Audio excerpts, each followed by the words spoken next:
पहिली प्रतिक्रिया म्हणजे मला खूप आनंद झाला, कारण हे सभापतीपद हे कणकवली तालुक्याचं प्रथम नागरिक हे पद आहे आणि सर्वोच्च पद आहे. आणि हे पद मला ज्यांच्यामुळे मिळालं ते या राज्याचे माजी मुख्यमंत्री, माजी केंद्रीय मंत्री खासदार सन्माननीय नारायणराव राणेसाहेब यांचे मी आधी आभार व्यक्त करते. त्याचबरोबर पालकमंत्री नितेशजी राणेसाहेब यांचे आभार व्यक्त करते की त्यांनी मला ही संधी दिली, माझ्यावरती विश्वास ठेवला.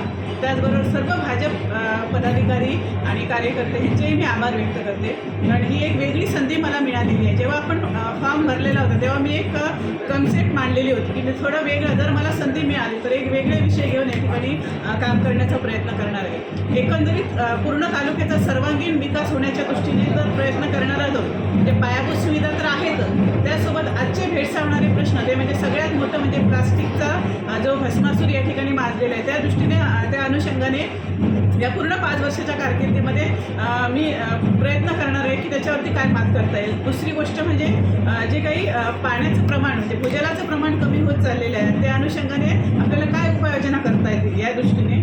त्याचबरोबर तिसरं म्हणजे महिला सक्षमीकरण आणि महिला सुरक्षा या दृष्टीने जे वेगवेगळे कायदे आहेत, त्या कायद्याचे वेगवेगळ्या समित्या आहेत, त्याची कशी अंमलबजावणी करता येईल या दृष्टीने निश्चितपणे माझा प्रयत्न राहणार आहे. धन्यवाद.